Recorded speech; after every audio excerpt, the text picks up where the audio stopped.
Hello viewers, வாங்க கருவாடு பக்கோடா எப்படி செய்யலான்னு பார்க்கலாம்.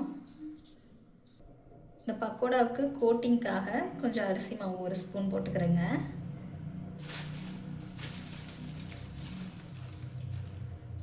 அதே மாதிரி 1 ஸ்பூன் கடலை மாவு போட்டுக்கிறேங்க. கருவாட்டிலே உப்பு இருக்கும், அதனால் உப்பு மட்டும் நீங்கள் ரொம்ப கவனமாக போடணும். நான் லைட்டாக போட்டுக்கிறேன். இதில் பாருங்கள், இந்த அளவு சில்லி பவுடர் ஆட் பண்ணிக்கிறேங்க. பாருங்கள், மஞ்சள் தூள் இவ்வளோ தான் எடுத்திருக்கேன்.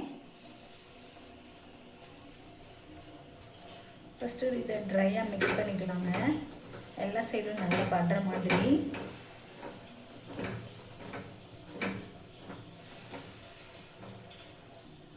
ஒரு ஸ்பூனுக்கும் கம்மியாக தண்ணி இதில் தெளிச்சுக்கலாங்க. அப்போ தான் அந்த பக்கோடாவோட பக்குவம் வரும். இந்த அளவு தெளிச்சா போதும். நல்லா மிக்ஸ் பண்ணி கொடுக்கலாம். பாருங்கள், நம்ம மிக்ஸ் பண்ணியிருக்க மாவு இந்த அளவுக்கு பிடிச்சிருக்கணும். இதுதான் பக்குவம். இதில் நம்ம ஆட் பண்ணியிருக்க அரிசி மாவு கிறிஸ்பியாக இருக்கும். இது சாப்பிட்றப்போ கடலை மாவு கோட்டிங்காக ஆட் பண்ணியிருக்கேன். சூப்பராக இருக்கும். இதை ஒரு 5 மினிட்ஸ் கழித்து நம்ம பொரிச்சு எடுக்கலாங்க. நம்ம கருவாடை ரெடி பண்ணி வச்சு 5 மினிட்ஸ் ஆயிடுச்சுங்க. இதுக்கு நான் டீப் ஃப்ரை பண்ணல, தவா ஃப்ரை தான் பண்ணுறேன். எண்ணெய் காஞ்சதும் ஃப்ளேமை கம்மி பண்ணி வச்சுட்டு நம்ம ரெடி பண்ணி வச்சுருக்க கருவாடை ஒன்று ஒன்றா போட்டு எடுத்துக்கலாங்க. பாருங்கள், போடும்போது இப்படி சவுண்ட் கேட்கணும். அந்தளவுக்கு எண்ணெய் காஞ்சிருக்கணும். அப்போ தான் முறுமுறுப்பாக இருக்கும் சாப்பிட்றப்போ.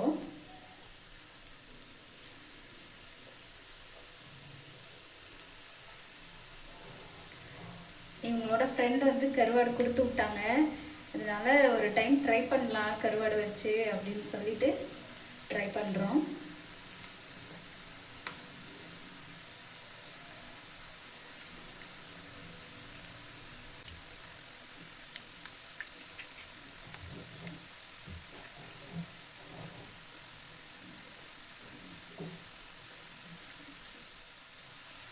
அளவு நான் கொஞ்சமாக தான் எடுத்திருக்கேன். என் குட்டீஸ்களை எப்படியாவது சாப்பிட வைக்கணும்னு சொல்லிட்டு தான் அவங்களுக்காக தான் நான் ட்ரை பண்ணுறேன்.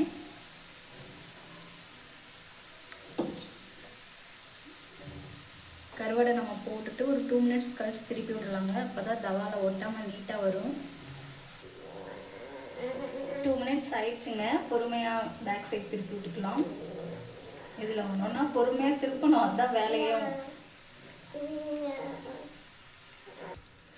அவ்வளோதாங்க, நம்ம பக்கோடா மணக்க ரெடி ஆயிடுச்சு. கருவாடு பிடிக்காதவங்களுக்கு இந்த மாதிரி ஸ்டைலில் ட்ரை பண்ணி கொடுங்க. கண்டிப்பாக விரும்பி சாப்பிடுவாங்க. முக்கியமாக குட்டீஸ்களுக்கு கொடுங்க, உங்களுக்கு ரொம்ப பிடிக்கும்.